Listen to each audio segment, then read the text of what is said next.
5 విషయాలు చెప్తాను, శ్రద్ధగా వినండి. ప్రభువు తప్పకుండా మీరు ఏ ఆకలితో వచ్చారో మిమ్మల్ని తృప్తిపరచి ఆయన పంపించబోతున్నారు. మేలులను జ్ఞాపకం చేసుకుందాం. కీర్తనలు 103వ అధ్యాయం 2వ వచనం. నా ప్రాణమా దేనిని మరువకము. ఆమేన్. 2025వ సంవత్సరం మొత్తం కూడా ఇన్ని సమస్యలు గుండా వెళ్తూ ఉంటే మేలులను జ్ఞాపకం చేసుకోమంటున్నారా పాస్టర్ గారు అని అనుకుంటారేమో. మేలులు ఏం చేశాడు ప్రభు అని ప్రభువుని ప్రశ్నిస్తారేమో. ఒక్కసారి ఆలోచన చేద్దాం. ప్రభు నిన్ను కాపాడలేదా? సజీవుల లెక్కలో ఉంచలేదా? నీ కుటుంబాన్ని పోషించలేదా? అందుకొరకు ఆ మేలులను మనము జ్ఞాపకం చేసుకోవాలి. గాడ్స్ ఫెయిత్ఫుల్నెస్, దేవుని విశ్వాస్యత మన పట్ల ఎంత అధికంగా ఉందంటే ఈ సంవత్సరము ఆయన చేసిన ప్రతి కార్యానికి 2 చేతులెత్తి ఒక్కసారి స్తోత్రాలు చెల్లిద్దాం.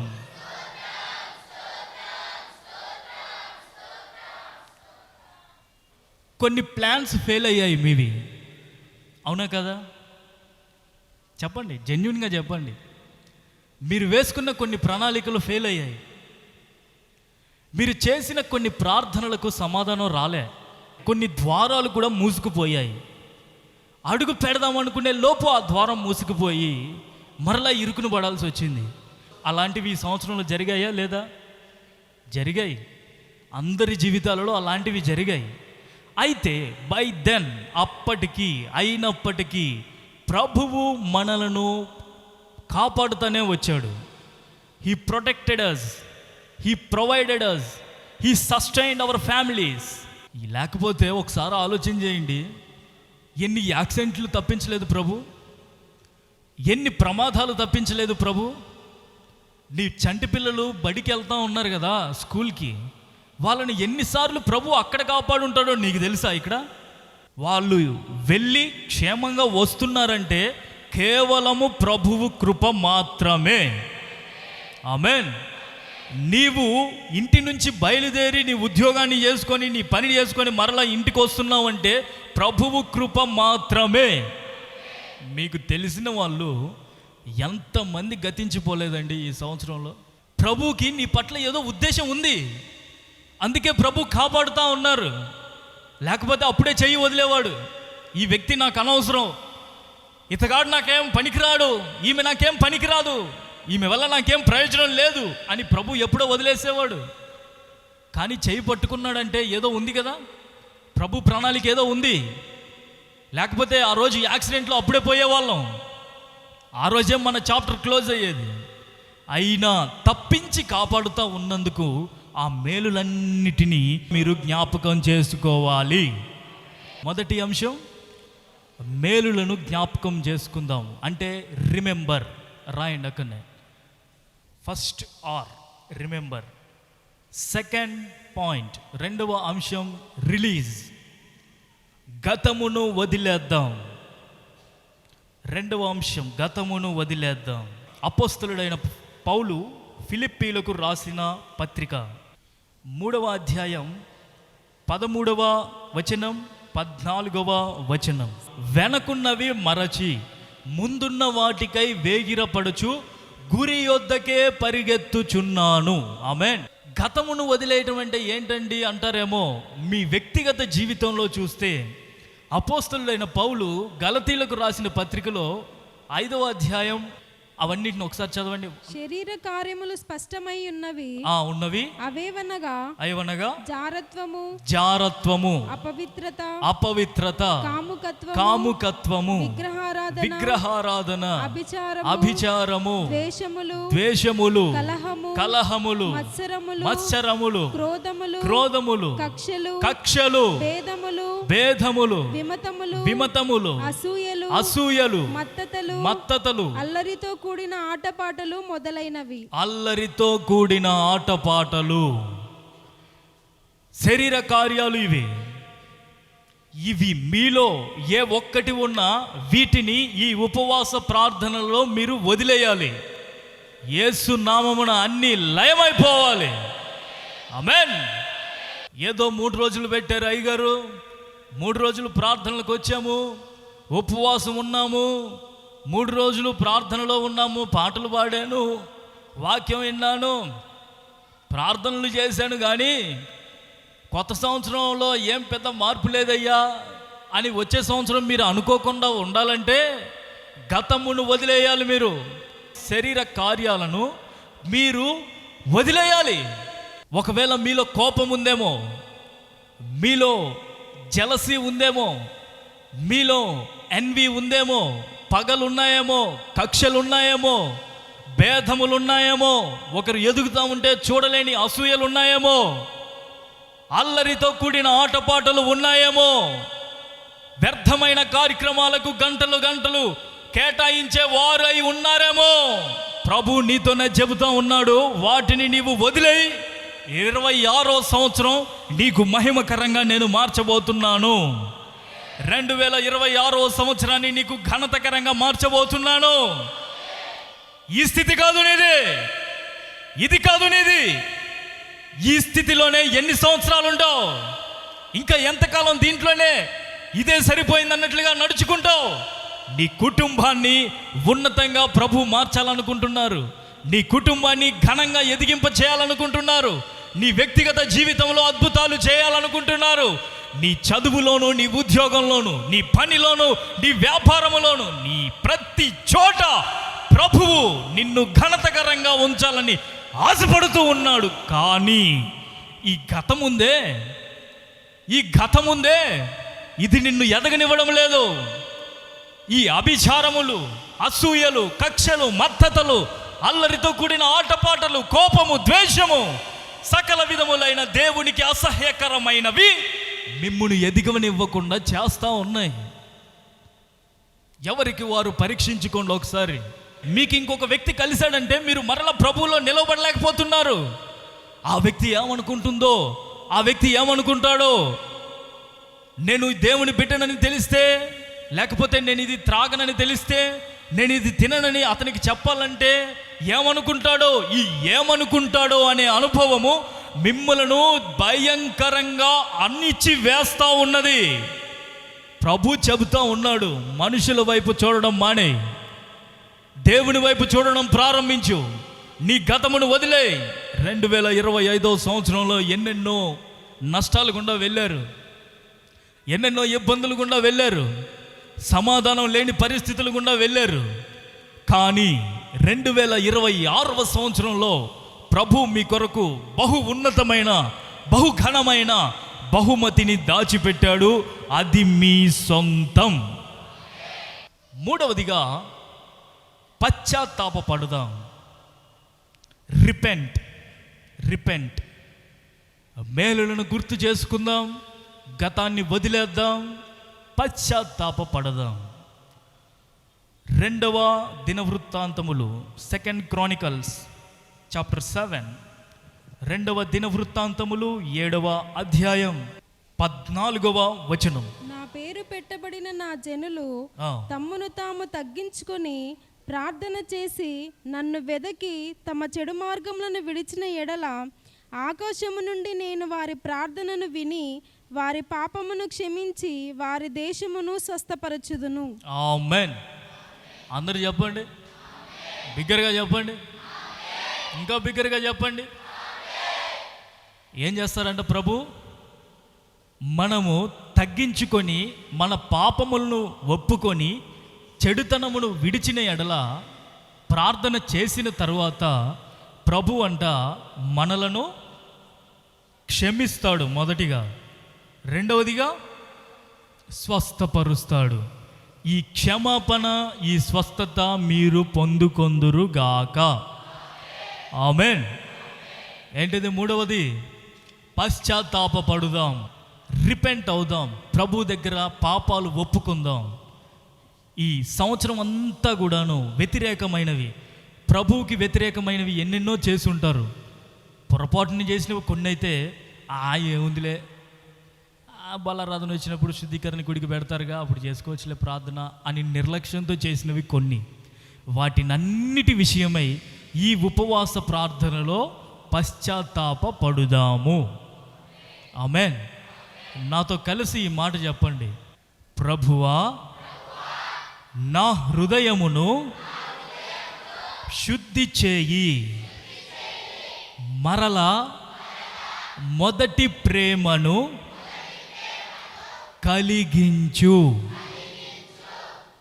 ఇది పశ్చాత్తాపములో ఒక భాగం. ప్రభువు తప్పకుండా హృదయాలను శుద్ధి చేయబోతున్నారు. తప్పనిసరిగా మీరు మరలా మొదటి ప్రేమలోనికి వస్తారు. మీ పాపములను ప్రభు పాదాల చెంత ఒప్పుకొనండి.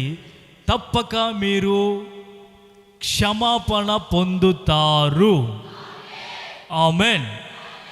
4వది, తిరిగి అమర్చుకుందాం. రీఅలైన్. ఏం అమర్చుకుంటారు? మీ జీవితాన్ని రీఅలైన్ చేయాలి, తిరిగి అమర్చాలి. అది సరిగా లేదు.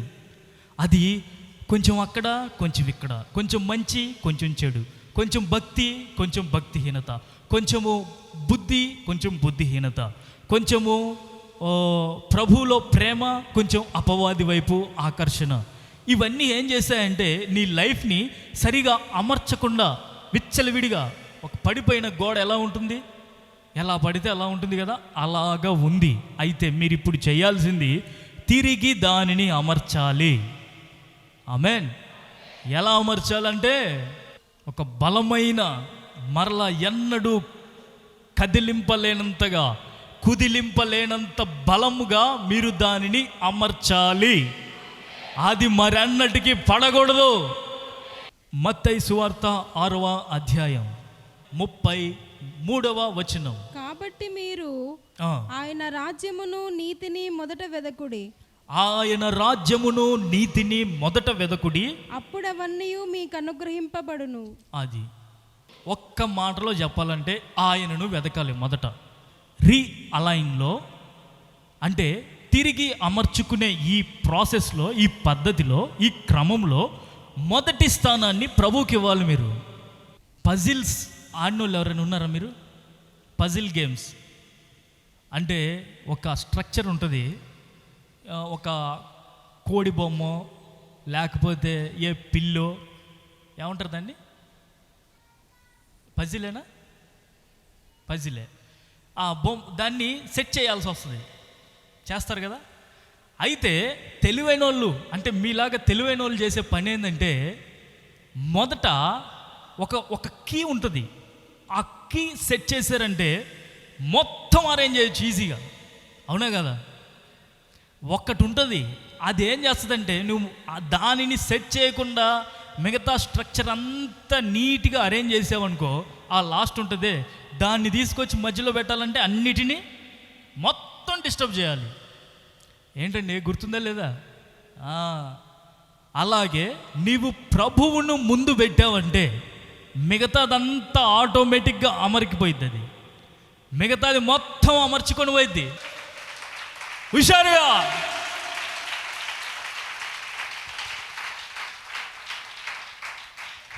మొదట ప్రభువుని పెట్టుకున్నావంటే, నీవు మొదటి స్థానాన్ని ప్రభువుకి ఇచ్చావంటే నీ గందరగోళంగా ఉన్న ఈ పరిస్థితులు, ఈ పజిల్ అంతా కూడా పర్ఫెక్ట్గా సెట్ అయిపోద్ది. అప్పుడు ప్రారంభిస్తావు నీవు నూతన జీవితాన్ని. అందుకొరకు మొదట ఎవరిని వెతకాలి? నీవు ఆయన రాజ్యమును, ఆయన నీతిని. అంటే ఆయనకు మొదటి ప్రియారిటీ ఇవ్వు, తర్వాతదంతా ఆయన చూసుకుంటారు. 5th పాయింట్, 5వ అంశం, రీయునైట్. తిరిగి ఏకమవుదాం. యాకోబు పత్రిక 4వ అధ్యాయం 8వ వచనం. దేవుని యొద్దకు రండి, అప్పుడు ఆయన మీ యొద్దకు వచ్చును. ప్రభు దగ్గరికి మరల రావాలి మనం. మీరు అనుకోవచ్చు, మేము ప్రభు దగ్గర నుంచి వెళ్తే కదా మళ్ళీ రావడానికి అని. అంత లేదు. వెళ్ళారు, ప్రభు దగ్గర నుంచి వెళ్ళారు. ఈ 2025వ సంవత్సరంలో ఎన్ని ఆదివారాలు వచ్చాయండి? 52 ఆదివారాలు మేము మందిరానికి వచ్చాము అన్న వాళ్ళకి ఒక్కసారి చేయెత్తితే మేము అభినందిస్తాం. 52 ఆదివారాలు వచ్చిన వాళ్ళు సరే ఒక్క ఆదివారం ఎగ్జంప్షన్ ఇద్దాం. ఇంకో లేదు లేదు ఇప్పటికి ఎక్కువైపోయింది. 50 ఆదివారాలు కంటిన్యూగా వచ్చామన్న వాళ్ళు ఒకసారి బిగ్గరగా చప్పట్లు కొడదాం.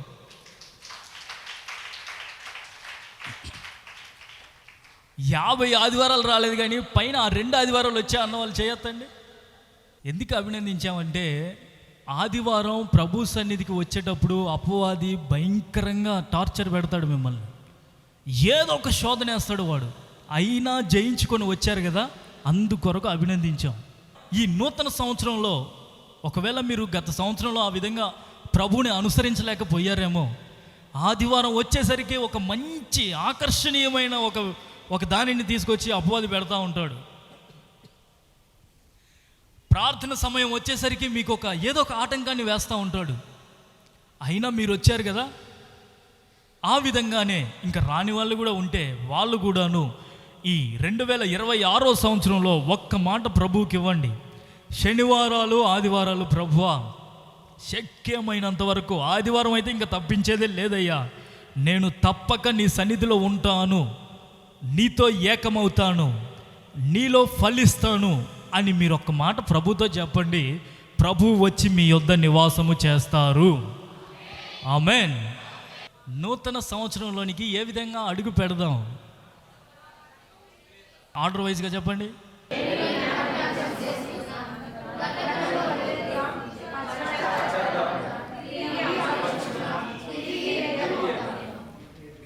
ఓ అని మేనేజ్ చేసిన వాళ్ళు కూడా ఉన్నారు.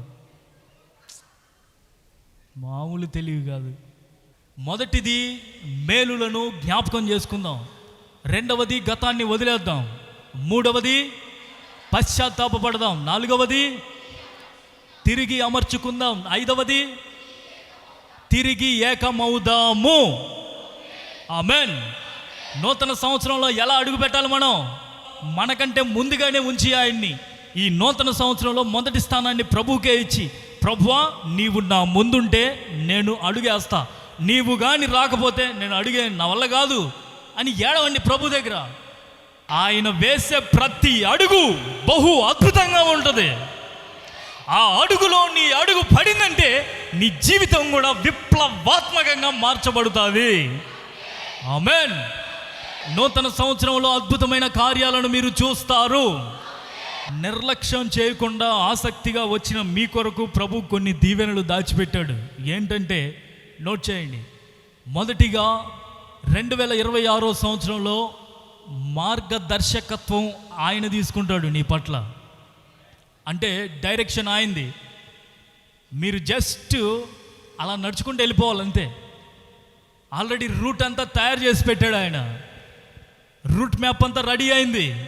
నీ వ్యక్తిగత జీవితం పట్ల రూట్ మ్యాప్ రెడీ అయింది.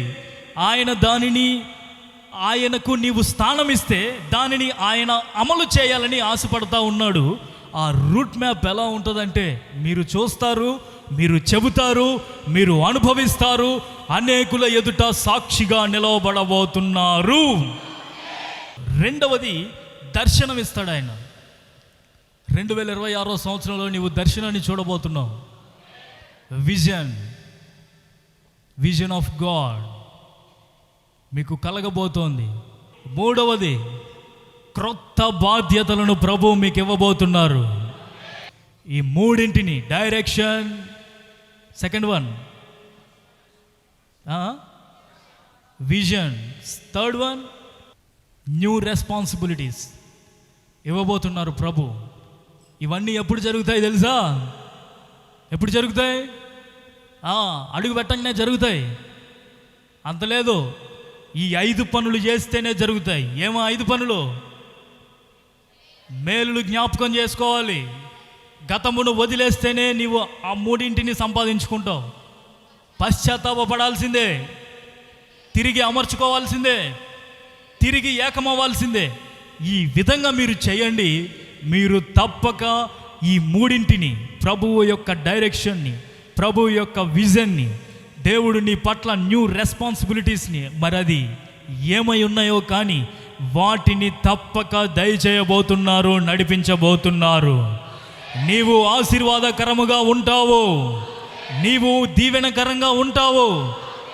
నీ కుటుంబము, నీవు ఈ సంవత్సరం అనుభవించిన కష్టాలన్నిటినీ మించిన సంతోషాన్ని 2026 సంవత్సరంలో పొందబోతున్నావు.